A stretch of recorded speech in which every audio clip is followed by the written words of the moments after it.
Dia miarabantsika rehetra indray amin'ny anaran'i Jesosy Kristy Tompo ny tenako.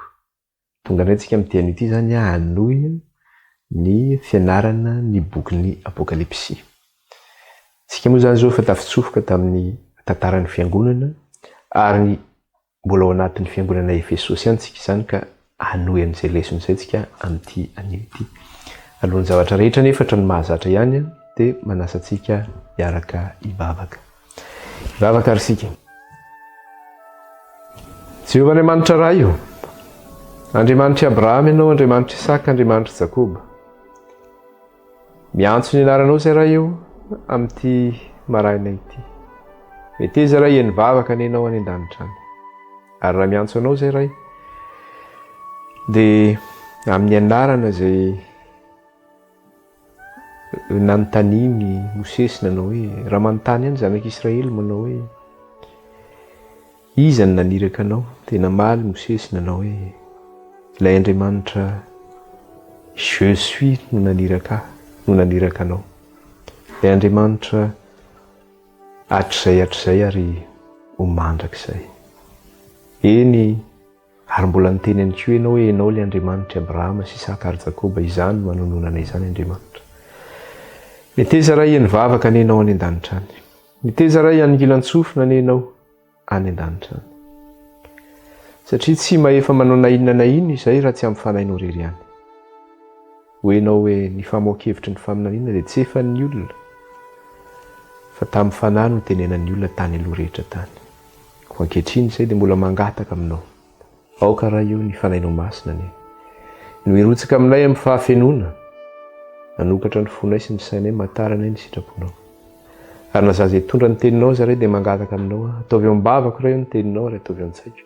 Aizako manambara izay sitraponao amin'ireto vahoakanao izay mandray ny fampianarana ny teninao. Ary ny teninao hoe hainao an'izay mahazo azy ny teninao ary fahasalamana ho an'ny nofo rehetra. Koa dia mitenena raha io aminay ianao amin'ity an'ity favoninkeny izay vahoakanao. Dia aoka raha ny fanahinao hiasa amin'ny fahafenona tanteraka ny sitraponao. Eny izay rehetrarehetra dia tsisy tanteraka na dia iray aza.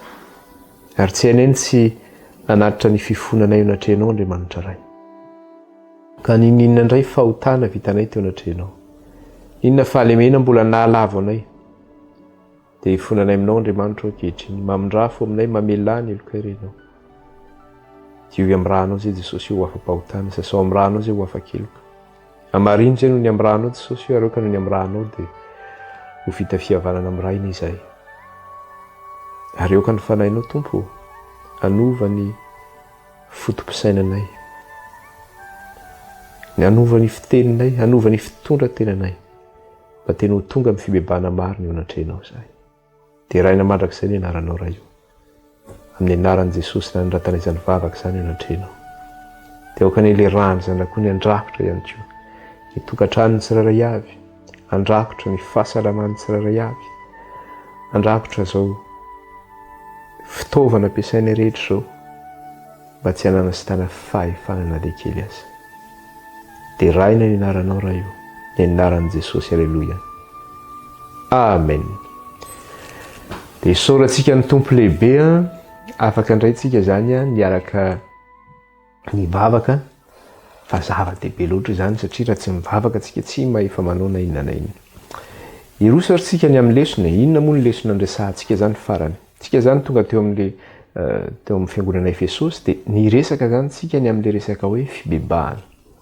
Ka inona moa ilay tenin'i Jesosy mantsy ny fiangonana Efesosy tamin'ilay fibebahana hoe manoro hevitra anao ao izy. Vakitsika kely aloha ilay teny. Satria toro-hevitra nataon'i Jesosy io izany. Inona moa no nahatonga Jesosy nanome ilay toro-hevitra satria niala tamin'ilay fitiavana voalohany izany ity fiangonana Efesosy ity izany. Dia izao no teny nataon'i Jesosy eo amin'ilay 5:5. Koa tsarovo izay nitoeranao fonotsim-bola lavo dia mibeba ka manaova ny asa voalohany. Koa tsarovo izy izay nitoeranao fonotsim-bola lavo dia mibeba ka manaova ny asa voalohany. Manoja zany ilay asa voalohany nisy ianao iny, ilay tao anatin'ilay mbola hafanampo nisy ianao iny. Tao amin'ilay tena hoe nafana zany amin'ny fanomponan'Andriamanitra. Miverena amin'izay toerana izay. Fa raha ohatra izy ka tsy miverina aminao, izay toerana izay no dia esoroka aminao ny fanaovan-jerinao izy. Zany hoe le fahamarinana efa nomeniny ty fiangonana ity, ny mission zay efa nampanaovina nyity fiangonana ity, dia araka ilay tenin' Jesosy foana manao hoe ho an'izay manana hozy izy dia amin'ilay resaka talenta zany ohabolana tony Kristy dia mbola ho ampiana ihany enazy. Fa ho an'izay tsy manana kosa izy dia na zay kely ananana azy dia esorina ho amin'izay. Dia tahaka amin'izay mihitsy ity zany, fa efa niresaka lavana iny moa tsika efa tsy dia hiditra lalana amin'izay zany, fa mamitina farany fotsiny ny zavatra izay niresahantsika zany. Dia inona moa ilay fibebahana zany, dia nanazavantsika ilay fibebahana zany dia hoe tamin'ny lafiny anankitelo zany, satria misy fomba fanazavana fibebahana zany amin'ny teny grika amin'ny lafiny anankitelo. Dia ny fanazavana voalohany izay niraisika zany dia resaka hoe strefo zany. Inona moa ny hevitra ilay hoe strefo zany, dia hoe miverina na hoe mitodika, satria izay mihitsy ilay tolotsaina nataon'i Jesosy teto hoe ao amin'ilay andininy vadimo izy hoe koa tsaroa izay nitoeranao fony tsy mbola lafo dia mibeba ka manaova ny asa voalohany. Zany tokony hiverina amin'izay toerana nisy anao zany ianao, hoe toeran'ny fahamarinana ny ainanao nefa niala tamin'izay toerana izay ianao dia tokony hiverina amin'izay zany ianao.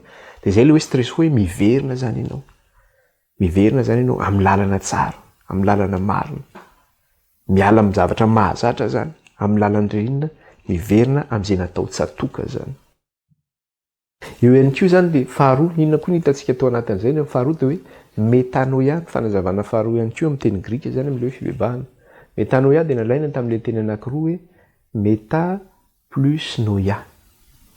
Dia ny dikany hoe meta dia hoe miova, noia dia hoe saina, dia ny zavatra hita zany dia hoe miova saina zany. Eto zany hoe miova saina, miova zany ny fomba fisainana, miova ny fomba fisainana, miova ny fomba fijerina, zay ihany koa ny azo zany hoe miova ny fomba fijery zany.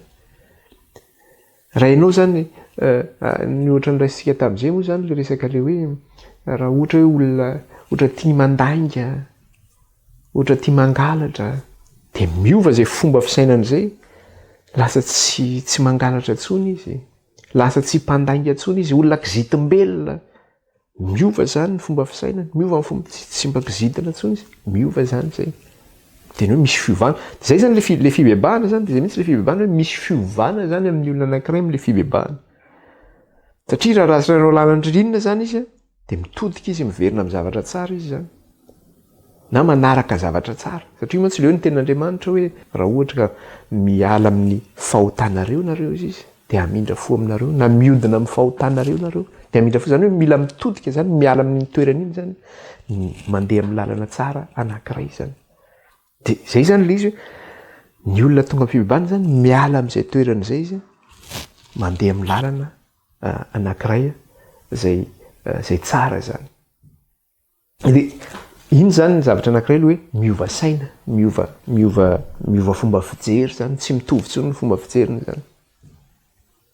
Raha zavatra tia mijangajanga izy, fantany hoe tsy mety intsony zao. Raha zavatra tia makany mibara izy, fantany hoe tsy mety intsony zany, miova izy. Zany hoe miova saina zany. Dia ny farany ihany koa ny hitantsika zany dia ny resaka le hoe fanazavana fahatelo farany dia hoe métamorphose. Tamin'ilay resaka hoe métamorphose indray zany dia hoe transformation extérieure mihitsy zany io, na hoe changement d'une forme à une autre. Inona moa ilay tena tenena amin'ilay izy hoe miova bika zany, na hoe miova endrika. Zany hoe ety ivelany zany zay, hita mihitsy zany amin'ilay olona hoe tena niova le olona anankiray. Ity zany tena hoe miova mihitsy, hoe arabaka teny mihitsy zany le olona zany. Na amin'ny resaka araka ny ohatra ny raisitsika hoe manana coiffure izy, ny olona mantsy zany rehefa ohatra hoe karazana ohatra ny hoe rehefa manana olana na manana problème na ohatra ny hoe tsy hitan'izay tsy manana identité zany le olona dia miezaka mitady identité izy, na mitady ny hoe inona maha izy ahy. Za ty ohatra ny manao zay mba sy saim-patana eo izy, sa mba manao zay ataony eo zany izy. Ao ny sasany kakasany lohany iny, dia mba iny zany identité, ny sisiny kakasany dia ity misy volo. Ao ny sasany manao akanjo mainty be ambony ambany, dia zay zany ny identité omeny. Fa rehefa nandray an'i Jesosy ho tompo sy mpamonjy ny fiainana izy dia zao, le identité an'Andriamanitra indray ny nananany zany, satria lasa tonga iny izy, tonga zanak'Andriamanitra zany izy. Ka rehefa tonga zanak'Andriamanitra izy dia manaraka zay lazain'ny soratra masina. Na ny volony eo zany dia zao hoe coiffure montina ny coiffurany zany. Zany hoe lasa niry volony lohany zay nahita azy taloha gaga tsitry ary toniovy Claude de ahoana zany de niovany volony zany tena hoe hita mivantanao mihitsy na ny fomba fiakanjony ara zany le manao ohatra ny lehilahy manao brotsaka pataloha reny de zay moa le fomba ny jeune am'izao fotoana zao le ny pataloha iny zany lasa ohatra mirotsaka izy iny de ny slipiny mipotra ny atsasany zany de mandehandeha ny tapy tanety ohatrany tsy mahazaka Claude iny izy fa rehefa am' Jesosy izy midy tsara ny fekibo ety satria fatany hoe tsy mety zany amin'ny Kristy nefa niova zany zay hitanao ety ivelany zany le izy tena hoe miova amin'ny Jesosy Kristy le olona feno maquillage be reny mihitsy eo am' Jesosy Kristy hoe ny toetra de miafinao po fa tsy ety ivelany de miova aiza tsisy tsony maquillage be fa endrika maontina ny hita zany zay zany le fiovana zany ao am' Jesosy Kristy ka zay zany le tena atao hoe fibebahana zany le tena atao hoe fibebahana zany de zao hoe miova ny fonao miova ny fomba fisainanao miova mihitsy miova endrika mihitsy ianao miova babika mihitsy zany ianao ety ivelany zany hoe miala amin'ny zavatra ratsy nisy ianao teo aloha mandeha amin'ny fahamarinana zany hoe fiainam-baovao zany ny fiainana misy an'le olona ankehitriny ao am' Jesosy Kristy rehefa tena tonga amin'ny fibebahana io zany izay fibebahana zay nefa zavatra anankiray de zao hoe ny fibebahana ve nefa ny tongatonga ho azy ve zay fibebahana zay tsy tongatonga ho azy zany ny fibebahana hoe andeha hibebaka ny ao anatin'ny olona zany misy ihany zay fanindrina zay ao anatin'ny olona anankiray manao hoe misy olona ke ohatrany hoe mifoka sigara ohatrany izy de andevoziny iny sigara izy tsy maintsy mifoka kely an'iny izy na misy olona koa andevoziny toka de tsy maintsy misotro kely mandeha kely misotro consomme kely fa reny olona za tsy miteny hoe ny mpifoka rehetra na ny mpisotro rehetra fa misy tena makamaminy io mantsy hoe tena makamaminy tena hoe tsara zany mifoka zany na hoe tsara zany misotro zany tena hoe tena tsara fa misy olona ndray mifoka na misotro fa andevoziny le izy zany manana fanindrina ao anatiny hoe za nge mba te hiala amin'ity toka ty fa tsy afaka za mba te hiala amin'ity sigara ty fa tsy afaka fantatra hoe tena tsy mety ty fijangajangany ty nefa tena ohatrany tena rehefa mandeha tongotra iny ohatrany tsy mety raha tsy mandalo kely atsy ambadika atsy am'le varavarana atsy mandalo ihany nefa fa mba tsy te andeha eo mba teo matoky amin'ny vadiko mba teo fidèle ahako zay zany le olona zany andevoziny zay zavatra zay ka zay le tiako tenenina hoe ny olona zany manana an'izay sentiment zay ihany ao anatiny na zay fisainana zay hoe mba te hiala am'izay faharatsiana zay na zavatra tsy mety eo amin'ny fiainany fa tsy afaka izy satria nao tsy vitany amin'ny herin'ny tenany zany miala am'izay zavatra zay iza nefa no afaka manafaka anao am'izay zavatra zay Jesosy Kristy rery ihany no afaka manafaka anao am'izay izay no nahatongavan'i Kristy Jesosy ary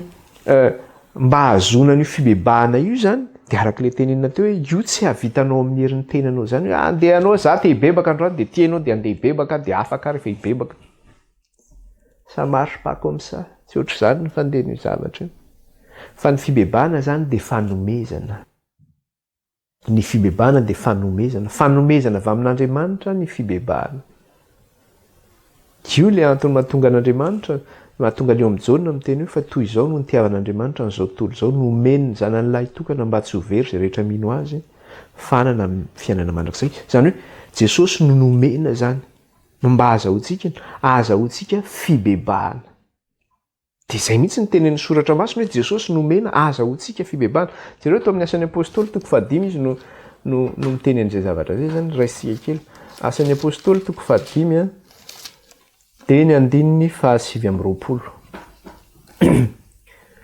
ka hatramin'ny faraky amby 30 asan'ny apôstôly 5 andininy 720 ka hatramin'ny faraky amby 30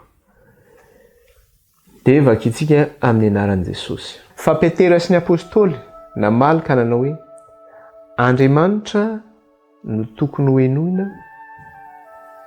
mihoatra ny olona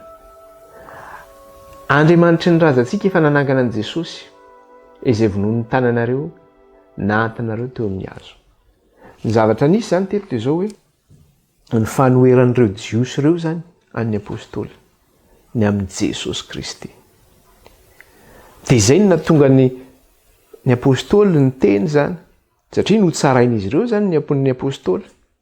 Efa nisy fotoana ny gadrana izy ireo tafavoaka ampigadrana dia mbola mitory eny amin'ny tempolo ihany dia nisakanana eo fa nareo fandrarana tsy hitory amin'izany Jesosy zany, mbola mitory amin'izany Jesosy zany fa fenonareo an'izany fampianarana zany Jerosalema ray manontolo izy. Dia namaly ny apôstôly Paoly eo amin'ny 2:20 araka ny vakitsika teo hoe fa Petera sy ny apôstôly namaly ka nanao hoe Andriamanitra ny tokony ekena mihoatra noho ny olona. Andriamanitry ny razantsika efa nanangana an' Jesosy izay novonoa ny tananareo na antonareo teo amin'ny hazo. Izy nasandratry ny tanana kavanan'Andriamanitra ho tompo sy mpamonjy hanome fibebahana sy famelan-keloka ho an'ny Israely. Ahoana izy?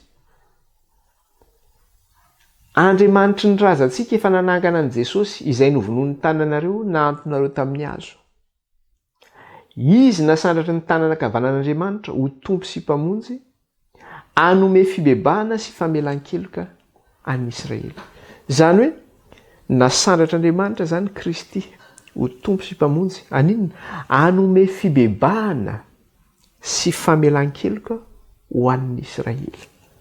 Zany hoe le fibebahana zany tena fanomezana mihitsy zany le fibebahana. Zay zany zavatra resany tena hoe fanomezana zany fibebahana. Tsy hoe zavatra tonga ho azy hoe fanomezana. Amin'ny alalan'izy amin'ny Andriamanitra zany no nanome an'io amin'ny alalan'i Jesosy Kristy. Jesosy Kristy zany nomen'Andriamanitra antsika ho fibebahana sy mba ahazoantsika zany famelan-keloka. Zany hoe raha olona anankiray zany manantona an'Andriamanitra izy dia zao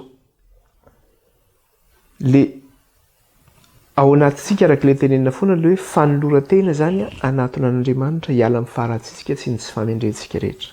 Fa tsy vitantsika zany io amin'ny herin'ny tenantsika na ny tanjantsika na dia miezaka arsika ezaka raha pitso amin'ny herinandro ity manolo tena tsy foka sigara mihitsy dia mba miezaka izy andeny androandroany zany io fo maraina tsy mifoka androany manomboka amin'ny 7 eo zany izy tokony hifoka dia efa tsy mifoka izy mandeny amin'ny 9 amin'ny 6 fa tena manomboka mangididy daholo amin'izay tena ohatrany tsy arotra izy zany mba niaritra ihany mba niezaka ihany zany tena tsy vitako ka lasa nandeha dia nifoka sitina kely teo ambaravarakely tena tsara izy zany le ohatr'izany daholo tsika rehetra ohatr'izany daholo tsika rehetra tanatintsika fa tsy afaka zany tsika fa zay zany nanomezana an' Jesosy Kristy anomezana hery atsika zany ahafahantsika zany manohatra an'izay nofo zay satria raha amin'ny herin'ny tenantsika zany manao an'izay dia tsy vitantsika zany zay fa raha Jesosy no miasa ao anatintsika raisitsika ho tompo sy mpamonjy ny fiainantsika zany dia Jesosy manome hery anao fa hanao mandresy an'izay zavatra zay. Io zany tena hoe hery avy amin'Andriamanitra tsy azonao tsapaitanana io nefa manana hery sy fahefana lehibe tsy takatra ny saina. Firifiry ny kristianina, firifiry ny olona niaina tamin'izany toerana izany, nanana fahalemena maro samihafa rehefa nandrain'i Jesosy, tena hoe nandresy nivoaka mpandresy afaka tamin'izany fahalemena izany. Ka zay zany ilay izy hoe Jesosy no manome hery anao zany ahafahanao mandresy an'izay filanao sy ny fanindrinao zay zany, ny fahazaran-dratsinao zay zany. Dia inona koa ny zavatra anankiray dia zao hoe ny fibebahana io dia zao hoe tsy nomena ihany izy io zany ho an'ny Israely satria zay ny zavatra niresahana teo amin'ilay 9:30 hoe izy nasandra ny tanana kavanan'Andriamanitra ho tompo sy mpamonjy hanome fibebahana sy famelan-keloka ho an'ny Israely. Fa raha ohatra zany hoe nomena ny Israely ihany dia tsika ange zany jentilisy. Tsika zao malagasy mahay jentilisy atsika fa tsika tsy jiosy. Ka raha ohatra zany menan'ny Israely ihany zany le fibebahana dia ahoana ary tsika zany tsy mba nahazo an'le fibebahana zany. Fa le fibebahana ihany koa zany dia zao nomena ihany koa ny jentilisa ihany koa zany le fibebahana. Aty amin'ny asan'ny apôstôly toko 1:10 indray tsika no mijery an'izay zany. Asan'ny apôstôly toko 1:10. Asan'ny apôstôly toko 1:10 dia vakiantsika ny 9:20. Dia zao no vaky ny teny amin'ny anaran'i Jesosy. Asan'ny apôstôly toko 1:10 dia ny 9:20. Ary rehefa nandre izany ireo dia nangina sady nankalaza an'Andriamanitra ka nanao hoe efa nomen'Andriamanitra ny jentilisa koa ny fibebahana azahoany fiainana.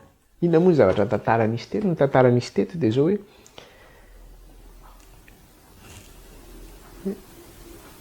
nirotsaka tamin'ny apôstôly Petera ny fanahy masina, nanambara tamin'ny apôstôly Petera hoe andany ianao makany amin'ny tranon'ny Kornelio. Kornelio nefa jentilisa. Nefa amin'ny fomban'ny jiosy dia zao hoe fady amin'ny jiosy ny antrano any amin'ny jentilisa. Fa noho ny bitsiky ny fanahy masina dia nandeha tany izy. Dia rehefa tonga tany izy dia zao nirotsaka tamin'ireo jentilisa io ny fanahy masina ka resy lahatra po apôstôly Petera ay ve nirotsaka amin'ny jentilisa ihany koa ny fanahy masina, inona moa manahaka anazy reto zany tsy atao batisa. Dia zany hoe efa nomen'Andriamanitra ihany koa zany any jentilisa zany ny fibebahana ho an'ireo izay jentilisa matahotra an'Andriamanitra sy mitady an'Andriamanitra. Dia nandray an' Jesosy izy ireo ka voarayany ihany koa zany le fibebahana. Ka rehefa fantatry ny ireo jiosy naman'ny Petera nanao hoe maninona ianao nandeha niantrano tany amin'ny jentilisa tany? Inona nataonao tany? Tezitra zany izy ireo fa nga azontsika atao zany. Dia nazavain'ny Petera hoe zao ny zavatra nisy. Dia hoy izy dia namarana ny Petera azy hoe ary rehefa nandray izany izy ireo dia nangina sady nankalaza an'Andriamanitra ka nanao hoe efa nomen'Andriamanitra ny jentilisa ihany koa ny fibebahana. Zany hoe nomenany jentilisa koa ny fibebahana fa tsy natao an'ny Israely ihany zany. Nandray ihany koa zany ny fibebahana. Zay zany nazontsika zao famindram-po lehibe zao ihany koa hoe tsika malagasy nomena any fibebahana eo ihany koa. Ka ianao zany rehefa mandray an'i Jesosy ho tompo sy mpamonjy ny fiainanao dia zao hoe tsy hoe raisinao fotsiny Jesosy hoe Jesosy hoe midira atoaniko ianao. Satria maro ireo olona niteny tamin'ny apôstôly Petera rehefa nandre ny fampianaran'ny apôstôly Petera dia niteny nanao hoe inona ary ny tokony ataonay? Resy lahatra zany amin'izany fampianarana zany fa inona ny tokony ataonay mba azahoanay le fibebahana? Sy azahoanay le famelan-keloka. Inona ary ny tokony ataonay mba azahoanay le fibebahana? Satria Jesosy Kristy natsangan'Andriamanitra hanome fibebahana any Israely sy famelan-keloka hozy izy. Dia niteny reto vahoaka reto zany rehefa nandre ny fampianaran'ny apôstôly Petera mikasika ny amin'ny Kristy dia hozy izy inona ary ny tokony ataonay kasika izany? Dia jerentsika atao amin'ny asan'ny apôstôly toko faharoa tsika. Asan'ny apôstôly toko faharoa dia ny 7:30 sy ny 8:30. Dia zao no tenin'ny apôstôly. Asan'ny apôstôly toko faharoa ny 7:30 sy ny 8:30. Dia mivakiny amin'ny anaran'i Jesosy.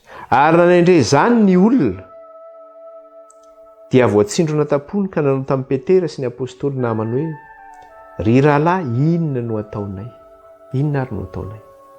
Dia hoy izy ny 8:30 ary hoy Petera taminy mibebà ary eo ka samy atao batisa amin'ny anaran'i Jesosy Kristy ianareo rehetra mba azo famelana ny helokareo ary ianareo andray ny fanomezana dia ny fanahy masina. Rehefa nandre zany le fampianarany io zany tsy hoe tonga ho azy le fibebahana. Fa zay zany mila fianarana zany ianao, mila mandray an'i Jesosy zany ianao, mianatra ianao momba ny amin'ny Kristy hoe ahoana moa iza moa Kristy zany. Inona ny antony nahatongavany Kristy? Manino Kristy no mahatoa? Rehefa vita ny apôstôly Petera sy ny apôstôly zany ny namany ireo fampianarana mikasika ny amin'ny Kristy dia hozy izy ireo voatsindrona tampony izy ireo ny amin'ilay fampianarana. Dia hoe inona ary no ataonay? Dia hozy izy ny apôstôly Petera nanao hoe mibebà ary eo ka samy atao batisa amin'ny anaran'i Jesosy Kristy ianareo rehetra mba azo famelana ny helokareo. Bebao ny helokareo zany, mieke heloka zany. Manaiky mieke heloka zany ianao mibebaka. Satria efa nomenanao Jesosy Kristy ho tombo sy mpamonjy ny fiainanao dia mibebaka ianao mieke heloka zany. Andriamanitra tena mifonany amin'ny ratsy rehetra izay nataoko. Vonina Jesosy io niala amin'ny faharatsiako. Vonina Kristy io niala amin'ny fijangajangako. Vonina Jesosy io niala amin'ny fisotroana toaka io ato anatiko izany fanindriny izany. Vonina Jesosy. Fa fantatro fa izaho dia tsy mahavita an'izany fa ianao no mahavita manafaka izany. Ka dia mibebaka Jesosy mifonany amin'ny heloko rehetra apetraka eo am-pelantananao zany afao Kristy amin'ny faharatsiako sy ny fahotako rehetra fa raha ianao manafaka amin'izany dia ho afaka. Tsy hoentinao amin'i Jesosy zany izay zavatra mibebà ary eo ka samy atao batisa amin'ny anaran'i Jesosy. Mibebaka ianao zany miaikeloko eo anatrehan'Andriamanitra. Dia manaiky ianao andray an'i Jesosy atao batisa ao amin'ny Kristy araka ilay teny teo zany mibeba reo ka samy atao batisa amin'ny anaran'i Jesosy Kristy ianareo rehetra mba azonareo ny famelana ny helokareo. Rehefa mibebaka zany ianao dia zao manaiky ianao ahavoina Jesosy iroso amin'ny batisa azoko ny famelan-keloka. Satria mantsy eo mantsy le resaka hoe eo le tenin'i Jesosy. Jesosy no miteny fa tsy zany. Zay mino sy atao batisa ozy izy novonjena fa zay tsy mety mino no elohina. Ka le finoanao an'i Kristy zany mitondranao amin'inona zany le finoana? Mitondranao amin'ny batisa zany mba tanteraka zany le famelana ny heloka ao zany. Fa omen'Andriamanitra fo vaovao ianao. Omen'Andriamanitra fanahy vaovao satria eo le zavatra nresahantsika teo le hoe rehefa mandray an'i Jesosy ianao dia miova ny fiainanao. Nresahantsika teto le resaka rasta hoe nianatra ihany le rasta, nianatra ihany. Ny olona hoe ty ve dia mba hiova. Fa tonga ho avy ny batisa iny fa tsisy tsony le rasta. Natao batisa izy, olom-baovao izy, tena niova tanteraka izy. Zany hoe na dia alohan'le batisa arake zany dia efa miova antsika, efa hitanao misy miova ny fiainanao. Fa rehefa mandray an'i Jesosy tanteraka ianao amin'ny alalan'le batisa zany tena olom-baovao tanteraka ianao satria izay le fandraisana an'i Jesosy zany ahatongavanao olom-baovao. Jereo amin'ny Romanina 9 zao ny teneniny ato hoe ireo izay natao batisa amin'ny Kristy Jesosy eo amin'ny 9:7. Dia zao no teneniny ato eo amin'ny 9:7. Romanina 9 dia ny 9:7 dia zao no teneniny amin'le resaka hoe lasa olom-baovao zany ny olona anankiray le hoe tonga amin'ny fibebahana zany nahazo famelan-keloka. 9:7 dia zao no teneniny ato hoe tsy fantatrareo va fa na iza isika no efa natao batisa ao amin'ny Kristy Jesosy dia natao batisa ao amin'ny fahafatesany. Koa niarana levona tamin'ny batisa ao amin'ny fahafatesany isika mba ho tahaka nananganana azy tamin'ny maty tamin'ny voninahitra ny ray no andehanantsika kosa ho amin'ny fiainam-baovao. Dia 9:5 fa raha ampiraisina tamin'ny endriky ny fahafatesany tsika dia ho tahaka izany koa no amin'ny fitsanganany. Fa fantatsika fa ny toetsika taloha dia niaraka nombona tamin'ny nanimbanan'ny tenan'ny ota mba tsy hanompo antsika ny ota intsony fa zay efa maty dia afaka amin'ny ota hozy izy. Zany hoe ny endrik'le batisa zany rehefa hoe atao batisa no dia alevina zany ny fahotanao tahaka ny nandevenana an'i Kristy tamin'ny maty. Dia fandevenana ny fahotana zany.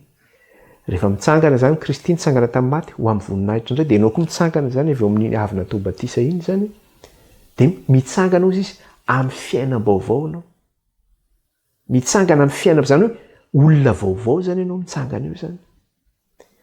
Dia toy izan'le vaky teny teo amin'le 9:5 dia izy fa fantatsika fa ny toetsika taloha dia niaraka nombona taminy animbana ny tenan'ny ota.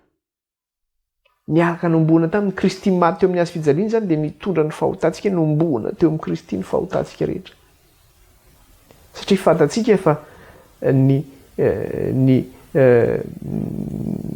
fantatsika fa Kristy no nitondra ny fahotantsika. Tsy inge amin'ny mampanota-tsika dia tsika ny tokony ho faty. Kanefa tsy tsika no maty, fa Kristy no maty ny solovonantsika nitondra ny fahotantsika. Dia noentin'ny Kristy zany zay. Dia zay mahatonga azy miteny amin'ny 9:5 fa fantatsika fa ny toetsika taloha dia niara-nombona taminy animbana ny tenan'ny ota mba tsy hanompontsika ny ota intsony. Tsy vitany hoe niara-nombona taminy fa nalevona mihitsy. Dia izay zany izy hoe niraisin'ny Kristy ny fahotantsika dia nalevona antsika tahaka nandevenana an'i Kristy tamin'ny maty. Nandevona ny fahotantsika isika mitsangana antsika amin'ny fiainam-baovao. Dia rehefa mitsangana fiainam-baovao tsika dia hoy izy mba tsy ho mpanompon'ny ota intsony isika. Fa mpanompony izy mpanompon'ny Kristy isika zany. Fanahin'ny Kristy no mitoetra ao anatintsika eo.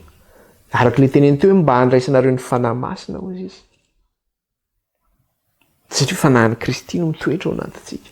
Zay zany le izy hoe tonga olo, zay zany le fibebana azontsika famelan-keloka andraisantsika ny fanahin'ny Kristy ary zay le izy hoe tsy izao intsony ny velona fa Kristy ny velona atao anatiko. Zay mahatonga le hoe raha misy zany olona mieritreritra hoe vitany manaisotra ny filany sy ny fandriana amin'ny herin'ny tenany zany dia mirery izy hoe za vitako zany.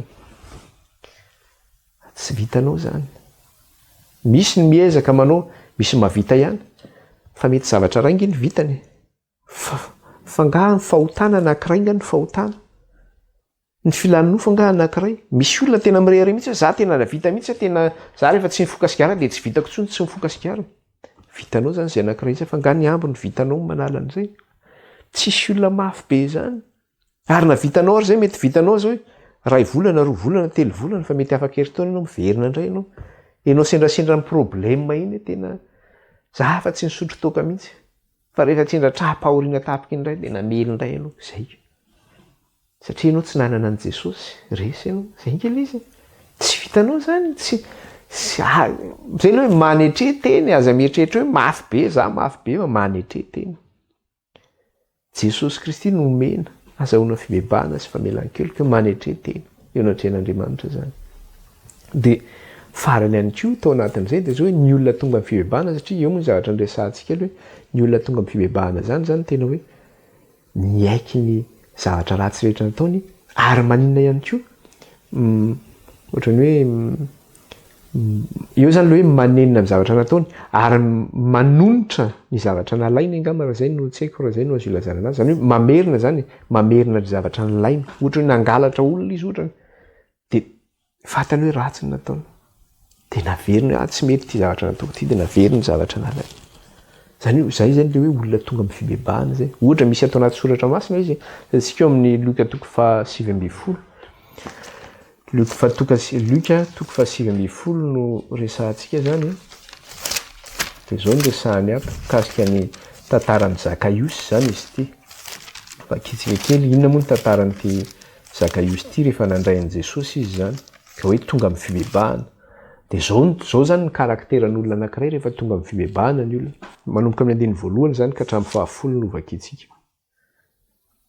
ny amin'ny Zakaiosy ary Jesosy niditra ka nandeha namaky an'i Jeriko arindro nisy lehilahy atao hoe Zakaiosy izay lehibe ny mpamory hetra sady mpanan-karena nanan-karena ary nitady ahita izay Jesosy izy kanefa tsy afaka noho ny abetsahan'ny olona nifanety sady fo izy dia niazakazaka ny aloha izy ka nananika aviavy izahany Jesosy fa efa nandalo amin'izany lalana izany izy ary rehefa tonga teo Jesosy dia niandrandraka nanao taminy hoe ry Zakaiosy midina faingana fa tsy maintsy mitoetra ao tranonao ao an'io dia nidina faingana izy ka nampiatrano azy sady faly raha nahita izany izy rehetra dia nimonomonina ireo mpianatry Jesosy zany na tsy voatery hoe mpianatry Jesosy fa ireo olona mpiray tanàna malala tsara hoe iza moa ty lehilahy ty zany monomonina zany ny olona raha nahita izany izy rehetra dia nimonomonina ka hoe lasa nandeha ny an-trano amin'ny lehilahy mpanota izy zany hoe le olona mpiray tanàna taminy zany fa Zakaiosy kosa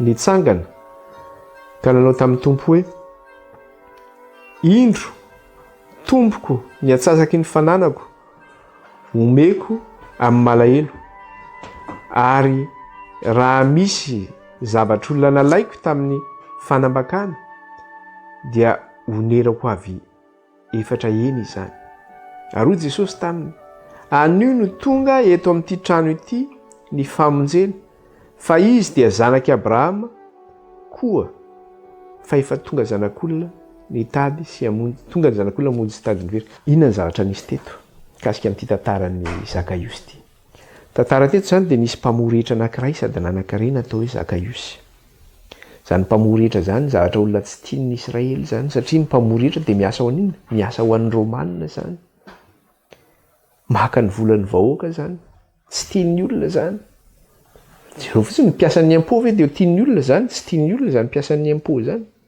tsy halan'ny olona zany hoe maka ny volana foana ny ataon'ny reto raharaha zany ny ataony sady nanan-karena izy koa tena maka akeriny koa amin'ny lafiny anankiray kanefa na dia zay zany toerana nisy azy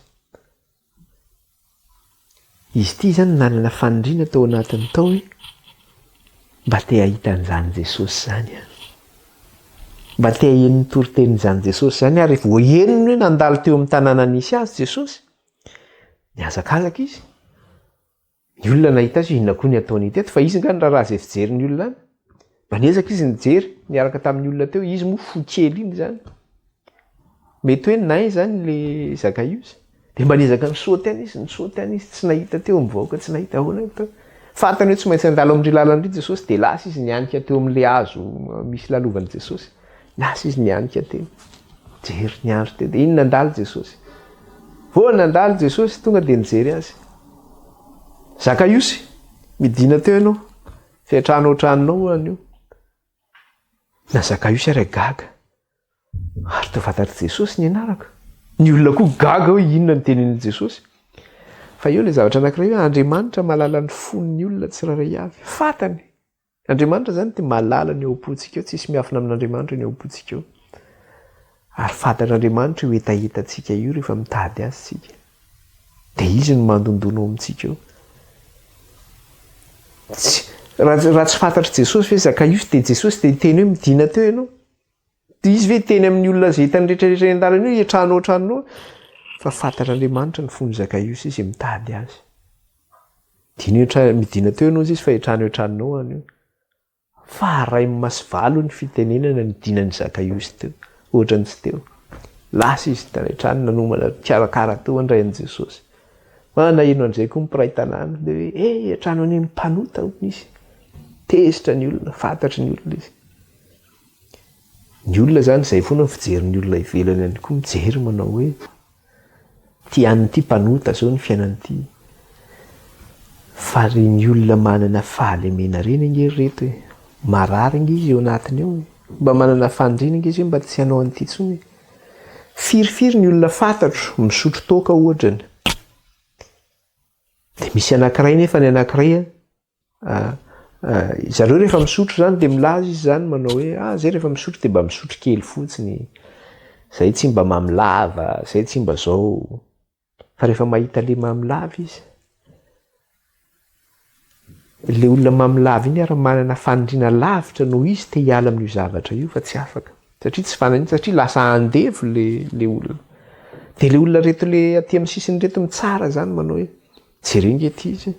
Teva tsy koa fa tena tsy izy mihitsy dia mijery. Rehefa mba mandalo dia mangarika mihitsy izy mijery an'le olona. Fa ianao io mba mijery ny tenanao, ianao koa nke toy amin'izay ihany. Ary teny foana Jesosy nanao hoe tsy tonga hiantso ny marina fa ny mpanota mibebaka hoy Kristy. Tsy tonga hiantso ny marina fa ny mpanota mibebaka. Miantso anao Jesosy, hibebaka.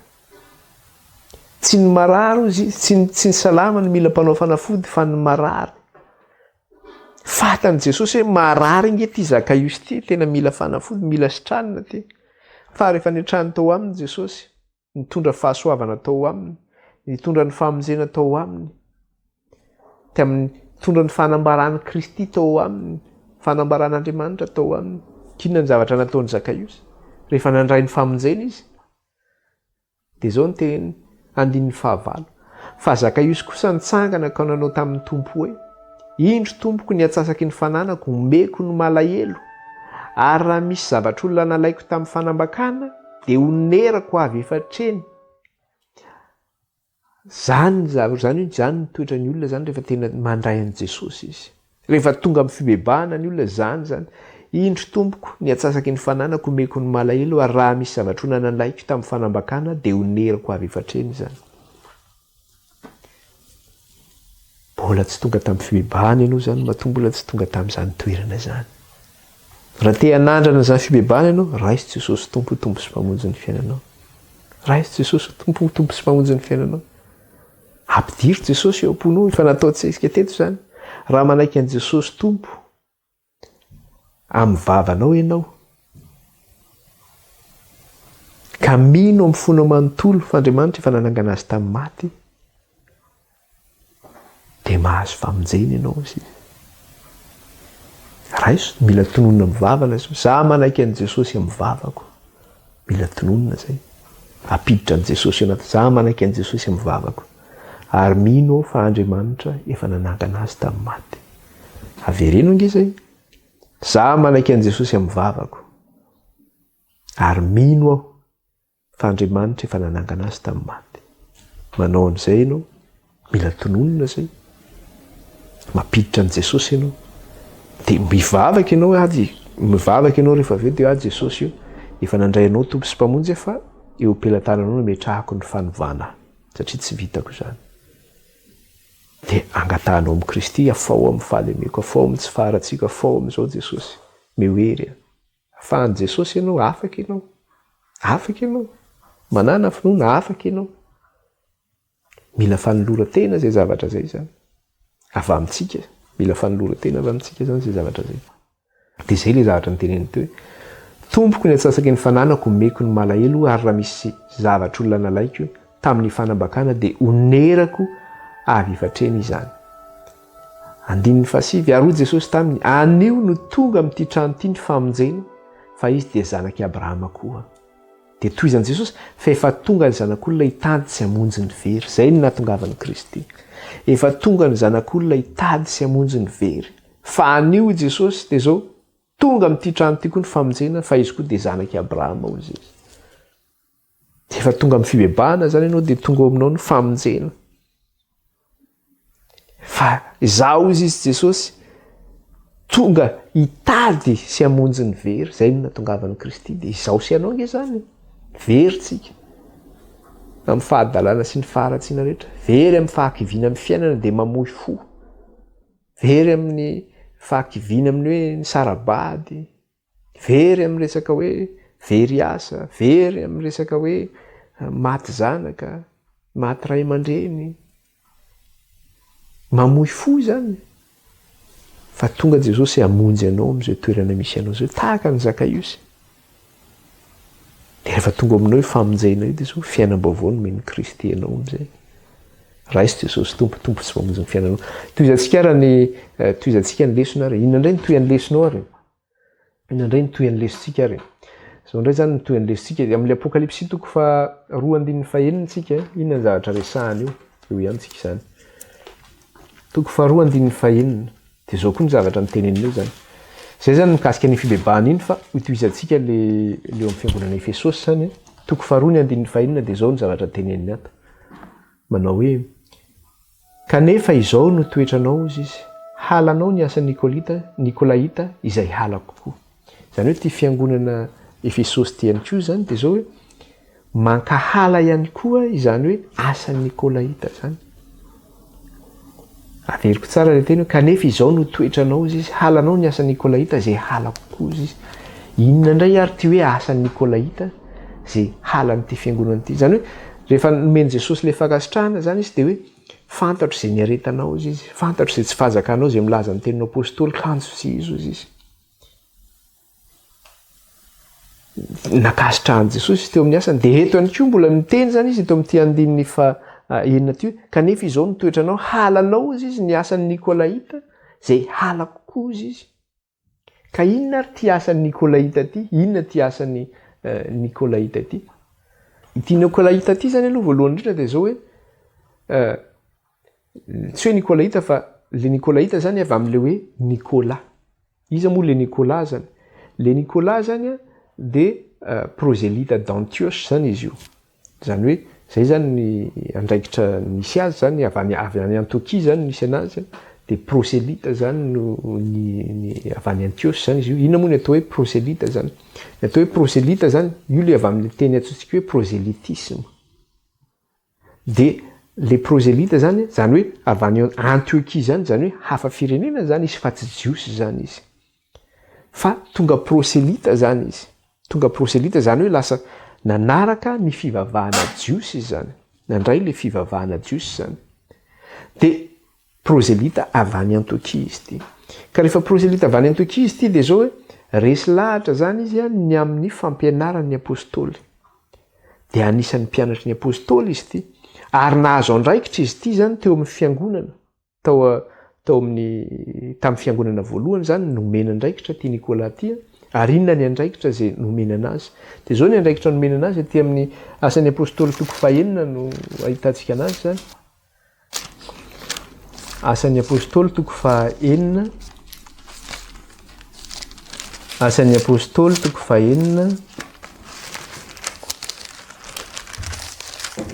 Asan'ny apôstôly 9 dia ny 5. Andimy vavikitsika mihitsy manomboka amin'ny 7. Ny fidianana anazy zany ho anana andraikitra teo amin'ny fiangonana zany. Vakitsika amin'ny 7. Dia zao ny tenin'ny apôstôly zany tamin'ireo vahoaka zany. 7.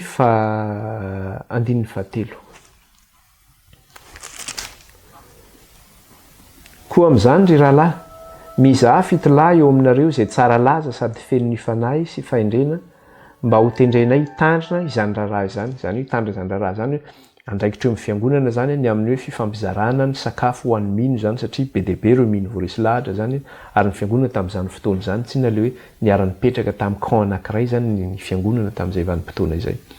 Dia mba ahafahana mandrindra zany ny fikarakarana ireo vahoaka betsaka ireo zany dia zao hoe na ny mila manendry olona hikarakara an'izay zavatra zay. Dia zay no nahatonga ny apôstôly teto zany tenany hoe koa amin'izany rahalahy mizaha fitolahy eo aminareo izay tsara laza sady feno ny fanahy sy fahendrena mba ho tendrenay hitandrina izany raharaha izany.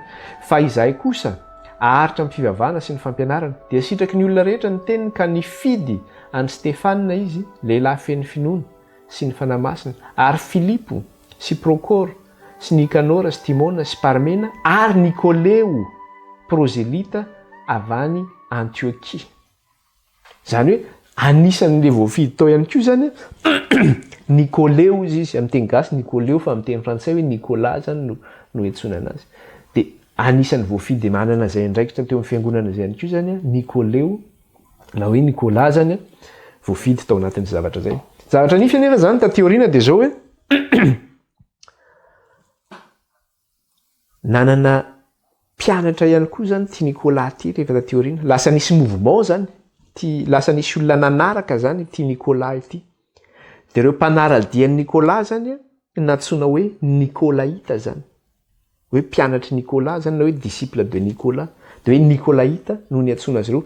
Ka inona nefa no mikarakterize zany an'ireto Nicolaïta reto, na inona no mamaritra zany an'ireto Nicolaïta reto? Ny mamaritra an'ireo Nicolaïta reto dia zao dérégleuse désordonnée. Inona moa le hoe dérégleuse désordonnée? Zany hoe tsy manaraka norme, tsy manaraka refy zany. Misy refy mifeny fiangonana hoe zao ny rafitra mifeny fiangonana. Izy nefa mivoaka amin'izay rafitra napetraky ny apôstôly zay zany, fa mivoaka n'izay norme zay ny toetrana misy anazy. Dia ino io rafitra misy anazy io zany? Dia zao hoe une mauvaise compréhension zany ny fampianarana, na hoe ahoana zany ny fomba fandikanana azy hoe tsy fahalalana zany, tsy fahalalana tsara ny fampianarana mikasika ny hoe ambany lalàna sy ny ambany fahasoavana. Zany hoe misy fahadiso-kevitra zany ny fandraisana an'izay fampianarana izay hoe tsika tsy ambany lalàna fa ambany fahasoavana. Ka izay fampianarana izay no noentiny zany na tonga azy ireo zany nanala ny exigence ny lalàna zany teo aminy, na hoe nanala ny zavatra takiany lalàna amintsika zany amin'ny maha kristianantsika, satria ny lalàna zany mifehintsika kristianina ihany koa. Imagineo fotsiny hoe amin'ny firenena anankiray tsisy lalàna dia mamanahoana ny zavatra misy. Natao fotsiny hoe code de la route fotsiny, esoriny lalàna momba code de la route dia manahoana? Ngamba dia mitapôsy voan'ny accident sy manitsaka olona tsy fantatra intsony ny zavatra misy eny amin'ny arabe. Fa noho izay lalàna mifeny code de la route zay dia manaja an'izay ny mpitondra tômôbilina izay manana fahazon-dalana mandeha eny amin'ny arabe eny zany. Dia itsika ihany koa nefa dia zao lalàn'Andriamanitra mifehy atsika.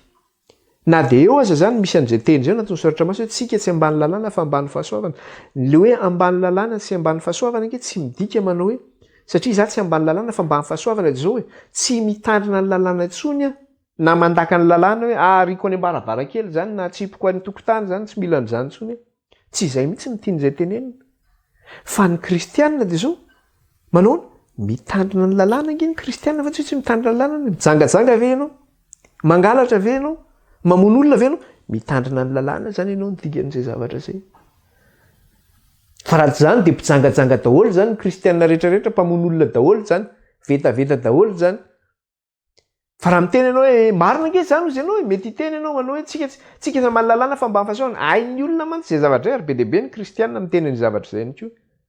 Fa raha mitaniny izy mpijangajanga daholo zany nareo raha ohatra tsy ambany lalàna nareo fa ambany fahasoavana, dia mamaly eny ianao za tsy mijangajanga. Donc mitandrina ny lalàna zany ianao. Mamono olona daholo zany nareo. Donc mitandrina lalàna zany ianao fa tsy mamono olona. Ka aoka zany tsika tsy ho marivo salosana ianao hoe satria tsika tsy ambany lalàna fa ambany fahasoavana dia zao hoe tsy mitandrina lalàna intsony, fa diso zany. raisy fotsiny le ohatra zany, ataovy le logika an'le zavatra, raisy fotsiny le izy fa tsy mitombony zany, mbola ianarantsika mikasika an'izay zavatra zay. Fa izy reto zany le teny Nikolaita reto zany de zao hoe no lavin'izy ireo ny lalàna zany. Hoe tsika tsy mitandrina ny lalàna zany intsony. Ary raha misy olona zany manana an'izay fotom-pisainana zay manao hoe zay tsy ambany lalàna fa ambany fahasoavana. Zay tsy ambany lalàna fa ambany fahasoavana, tsy mitandrina lalàna intsony tsika fa ambany fahasoavana Jesosy Kristy. Nikolaita koa zany ny toerana misy anao amin'izay fotoana zay. Azo antsoina koa hoe Nikolaita ianao, nefa taddio tsara ny tenin' Jesosy mikasika le Nikolaita. Inona ny tenin' Jesosy? Fantatro izy ny tsy fahazakanao an'ireo Nikolaita. Fantatro izy ny fankalanao an'ireo Nikolaita, izay halako Jesosy. Zany hoe halan'i Jesosy zany ireo Nikolaita reo. Izay halako ihany koa Jesosy. Zany hoe ireo zay mpandika lalàna reo zany, halan'i Kristy zany reo. Tsy zany ny tenany zany. Averiko tsara le teny teo mba sao de lazaintsika zany reo no mitenany zany. Fa ikizy le andininy fahaenina teo azafady. Apokalipsy toko faharoa andininy fahaenina. De zao nivaky ny teny amin'ny anaran'i Jesosy. Kanefa izao ny toetranao, halanao ny asan'ny Nikolaita zay halako koa izy. Halanao ny asan'ny Nikolaita, halan'ity fiangonana ity zany ny asan'ny Nikolaita. Zany hoe ty fiangonana voalohany ity zany mitandrina ny lalàn'Andriamanitra ty. Fiangonana voalohany resahantsika eto. De halanao izy ny toetran'ny Nikolaita, zay halako koa izy Jesosy. Inona nefa zay toetran'ny Nikolaita zay? Déréglé, désordonné, tsy manaraka règle, tsy manaraka norme, tsy manaraka rafitra zay napetraka. Ino io rafitra io? Le norme zany, le maridrefy mifeny fiangonan'Andriamanitra. Mivoaka amin'izay refy napetraka Andriamanitra zay izy. Lazo izy tsisy tokony hitandremana an'izany lalàna zany intsony. Fa tsika efa mba fahasoavana. Tonga amin'le fitenenao madio avokoa ny zavatra rehetra. Zany tsisy mandeha zany, tsika tsy ambany lalàna fa mahasoavana, madio avokoa ny zavatra rehetra. Fa de raiso amin'izay fa de raha vao manao an'izay ianao de zao mpijangajanga daholo zany nareo. Mpangalatra daholo zany nareo, mpamono olona daholo zany nareo. Manononona foana ny anaran'i Jehovah Andriamanitra ao daholo zany nareo satria ao anatin'ny lalàn'Andriamanitra ihany koa zany aza manonona foana ny anaran'i Jehovah Andriamanitra ao. Miankohaka amin'ny sary vongana daholo zany nareo. Andriamanitra miteny hoe aza manao sary zavatra voasikotra ao anareo na any ambony na ety an-tany, iankofanareo anatrehana izy. Fa za de Andriamanitra iny sary piaro a. De mpanompo sampy daholo zany nareo, miankohaka amin'ny sary vongana daholo zany. Aza tezitra. Fa tenin'Andriamanitra no resahantsika eto. Fa sokafo le fomba fijery ny fitenenana zany. Zay sokafo ny fomba fijerintsika. Fa eo zany le izy hoe zay zany ny fiainan'ity Nikolaita ity. Izy zany mieritreritra hoe ny fahasoavana me libère de la loi. Hoe la grâce me libère de la loi. Hoe ny fahasoavana manala amin'ny lalàna. Ka rehefa afaka amin'ny lalàna dia ny kristianina zany dia zao afaka misadone amin'ny filana ranofo daholo zany ara-tany. Rehefa afaka amin'ny lalàna zany dia afaka manao izay filako sy ny fanondriko zany amin'ny zavatra zay filana ranofo sy ara-tany io zany. Afaka manao an'izay zany. Tsy natsony manakana mitovy amin'izao tontolo izao nge zany ianao. Inona ny maha-kristianina anao raha zany? Fa zany ny fiainan'ity Nikolaita ity zany. Zany ny fiainan'ity Nikolaita ity zany. Ary izy io zavatra anankiray dia zao hoe notenenin'i Jesosy izy io. Tsy hoe notenenin'i Jesosy fa notenenin'ny apôstôly Paoly izy io. Rehefa niala tao satria mantsy ny fiangonana Efesosy notenenintsika dia hoe naorin'ny apôstôly Paoly. Ka rehefa niala tao Efesosy ny apôstôly Paoly dia inona zavatra nisy? Nampanatson'ny apôstôly Paoly ny loholo-mpiangonana tao Efesosy. Nampanatsonina kany aminy zany. Nanariny mafy. Inona zavatra tenenin'ny apôstôly Paoly? Ao amin'ny asan'ny apôstôly toko faharoapolo. Asan'ny apôstôly toko faharoapolo dia ny andininy 17. Dia zao nivaky ny teny amin'ny anaran'i Jesosy. Ao no izy amin'ny 17. Ara-tany Mileto Paoly. Zany hoe fa tsy tao Efesosy intsony zany izy. Ara-tany Mileto Paoly dia naniraka akany Efesosy izy mba hapakany loolona ny fiangonana akeo aminy. Nampiantso zany izy sevo makatena nampiantso ireo loolona mpiangonana ny Efesosy ho any aminy. Dia rehefa tonga teo aminy ary ireo fiangonana tany Efesosy dia inona zavatra nambaran'ny apôstôly Paoly eo amin'ny 9:20 indray tsika sy ny 9:20. 9:20 sy ny 9:20 indray tsika. Dia zao ny tenen'ny apôstôly Paoly tamin'izy ireo. Tandremo ny tenanareo sy ny ondry rehetra izay nanaovan'ny fanahy masina anareo ho mpitandrina. Averiko tsara. Tandremo ny tenanareo sy ny ondry rehetra izay nanaovan'ny fanahy masina anareo ho mpitandrina, hiandrasanareo ny fiangonan'Andriamanitra izay novidiny tamin'ny rano. Fantatro fa rehefa lasa aho dia hisy ambody masika hiditra ao aminareo izay tsy hihatra ny ondro izy. Eto zany tenen'ny apôstôly Paoly mihitsy zany efa fanahy zany mampitenen'ny apôstôly Paoly eto. Ka nahatonga ny apôstôly Paoly mihitsy hoe asevo makaty ny lolim-piangonana any Efesosy. Dia zay ny tenen'ny teto izy 9:20 tandremo ny tenanareo sy ny ondry rehetra izay nanaovan'ny fanahy masina anareo mpitandrina, hiandrasanareo ny fiangonan'Andriamanitra izay novidiny tamin'ny rano. Fantatro fa rehefa lasa aho dia hisy ambody masika hiditra aminareo izay tsy hiantra ny ondry. Inona reo ambody masika reo? Reo nge le hoe apôstôly sandoka e. Reo le hoe nikolaita reo. Tonga zany izy anakorotana ny fiangonana zany izy io. Tonga hitondra fampianaran-diso izy. Tsika tsy ambany lalàna fa ambany fahasoavana, mitondra ny olona zany ianao izay fa andehan'ny filan'ny nofo sy ny fanindrindray nefa le olona voa afaka tamin'ny fanompo-tsampy io amin'ny dianina ny Efesianina. Dia izy indray no mitarika hoe tsika rehefa nandrain'i Jesosy Kristy dia zao tsy mitandrina ny lalàna intsony tsika, vita zany zavatra zany dia lasa afaka mandeha amin'ny filana ranofo sy ny fanindrina hoe zany ve ny zavatra atao. Dia ao ny apôstôly Paoly sandoka tondra fampianarana ihany koa, mamerina amin'ireo ny fomban'ny judaïsme zany.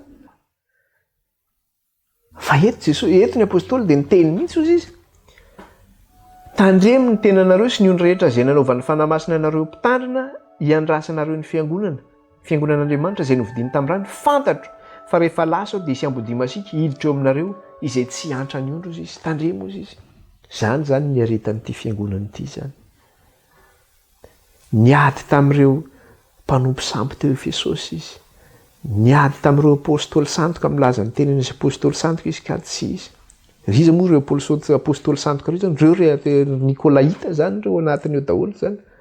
Milaza ny teny satria mpianatra ny apôstôly angery Nikolay. Dia tonga nefa ireo nikolaita reo dia mitondra zavatra diso, mitondra ny olona hivoaka amin'ny lalàna indray.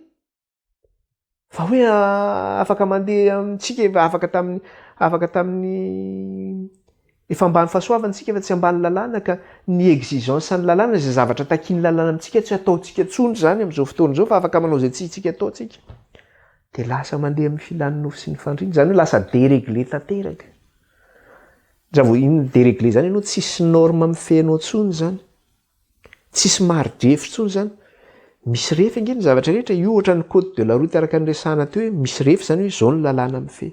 Rehefa tia ny mpanao sens interdit tsy azo andehananao, fa tsy hoe sens interdit ty dia azo andehananao ty. Dia ny lalàn'Andriamanitra koa miteny an'izao rehefa misy an'izao ty dia tsy azonao atao zao zavatra zao. Nefa izy miteny hoe tsika tsy ambany lalàna tsony fa hitsiny ihany ny sens interdit ny lasa izy zany.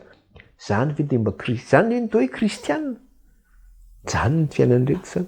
Ka mametraka foana teo miteny manao hoe ho an'ireo zany izay milaza manao hoe tsika tsy ambany lalàna fa ambany fahasoavana, dia miteny aminao nikolaita zany ianao. Ary tady adio fa raha nikolaita ianao dia halan'i Jesosy ianao, satria Jesosy no niteny an'izao hoe fantatro izy fa halanao ny nikolaita sy ny tsy fahazakanao azy, izay halako koa izy Jesosy. Halan'i Jesosy zany ianao izay mandrava lalàna io, ka dia mitandrema halan'i Jesosy ianao izay mandrava lalàna io, tsy izany miteny an'izany. Nankasitrahan'i Jesosy ity fiangonana Efesosy ity ny amin'ny fankahalany ny asan'ny nikolaita.